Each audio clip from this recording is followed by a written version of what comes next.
Casino খেলার কোনো প্রয়োজন নাই। রব্বুল আলামিন দেখেন, দুনিয়ার দিকে তাকাইলে বুঝতে পারবেন সাধারণ একটা প্লাস্টিকের কোনো দাম নাই। সাধারণ প্লাস্টিকগুলো মানুষ ডাস্টবিনে ফেলে দেয়। আর কোরআনের দিকে যদি তাকায় দেখেন, সামান্য একটা প্লাস্টিক দিয়ে কোরআনটা যদি মোড়ায় দেওয়া হয়, এটা যদি কোরআনের সঙ্গে লেগে যায়, এই প্লাস্টিকটার মুহূর্তের মধ্যে দাম বাড়িয়ে দেন যিনি, তিনি কে? আল্লাহ তাআলা বলেন, ইন্নাহু লাকুরআনুন কারীম ফি কিতাবিম মাকনুন। রব্বুল আলামিন দুনিয়ার মধ্যে অনেক দামি দামি অনেক কাঠ দিয়েছেন, অনেক দামি দামি অনেক স্পেশালি অনেক কাঠ আছে দুনিয়ার মধ্যে। দেখবেন, তাকাই দেখবেন, সবচেয়ে দামি দামি কাঠ যেগুলো আছে, ওই কাঠগুলো দিয়ে মানুষ অনেক লক্ষ টাকা দিয়ে কিনে নিয়ে কিন্তু ওইটার ভিতরে শুয়ে থাকে। সামান্য যদি শুকনাতি গাছের কাঠ দিয়ে একটা রেহেল বানানো যায়, ওই কাঠটারে মানুষ পায়ে লাগায় না, ওই কাঠটারে পুড়ে ফেলে না, ওই কাঠটা পায়ে লাগার সঙ্গে সঙ্গে চুমু খানকে সব সময় মানুষ সম্মান করে। এই জন্যে যুবক, কোরআনের সাথে যদি লেগে থাকো, তোমার সম্মান দুনিয়ার কোনো বেঈমান নাস্তিক কমাইতে পারবে না। তোমার সম্মানগুলো বাড়াই দিবেন যিনি, তিনি কে?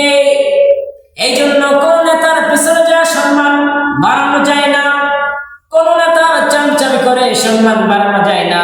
তোমার সম্মান যদি আল্লাহ বাড়িয়ে দেন, কোরআনের সাথে বাড়াই থাকলেই বাড়াই দিবে। এজন্য সমাধান খুঁজতে হলে নেতার পিছনে যাওয়া যাবে না। সমাধান খুঁজতে হলে কোন নেতার কর্মী খাওয়া লাগবে না। সমাধান এক কিতাবের মধ্যে আছে, কিতাবটার নাম হচ্ছে কোরআন।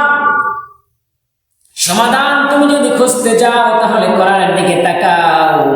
কোরআনের সাথে বেয়াদবি করে কেউ টিকতে পারেন নাই, তুমিও টিকতে পারবা না। সমাধান চাও যদি জীবনে মরণে, খুঁজে নাও, ফিরে যাও, চোখ রাখো কোরআনে।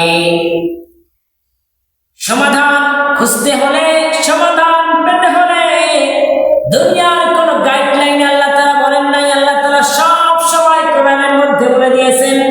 রব্বুল আলামিন বলেন, শাহরু রমাদানাল্লাযী উনজিলা ফীহিল কুরআন হুদাল লিন-নাসি ওয়া বায়িনাতিন মিনাল হুদা ওয়াল ফুরকান। রব্বুল আলামিন বলে, এই কোরআন থেকে শুধু মুসলমান নয়, শুধু হিন্দুরা নয়, শুধু বৌদ্ধরা নয়, শুধু খ্রিস্টান নয়, গোটা দুনিয়ার মানব জাতি হুদাল লিন-নাস।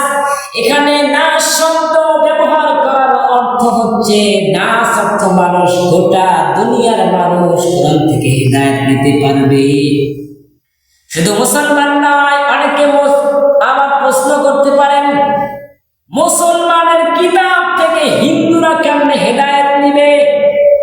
আল্লাহ তাআলা তো এখানে হুদাল লিন-নাস বলছেন, নাস অর্থটাই হচ্ছে মানুষ। এই জন্য আল্লাহ উল্লেখ করেন নাই শুধু মুসলিম, শুধু খ্রিস্টান নয়, গোটা পৃথিবীর রামবাম যত ধর্ম আছে সবগুলো হেদায়েত নিতে পারবে কোরআন থেকে।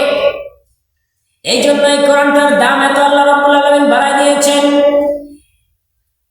পৃথিবীর মুখ থেকে যদি কোরআনগুলো পুড়ে ফেলা হয়, 10টা হাফেজ সাহেব যদি এক জায়গায় থাকে, রব্বুল আলামিন ওদের এমন ক্ষমতা দিয়েছেন, মুহূর্তের মধ্যে একটা কোরআন বানিয়ে ফেলবেন। এই জন্য কোরআনের সাথে বেয়াদবি করা যাবে না। কোরআন এমন একটা কিতাব, যে কিতাবটা শুধু দেখলেই নয়, পড়লেই নয়, শুনলেও সওয়াব পাওয়া যায়। এই জন্য সব সময় কোরআন শোনার দরকার আছে না নাই? কোরআন শুনবেন, কোরআনের সাথে জীবন গড়বেন।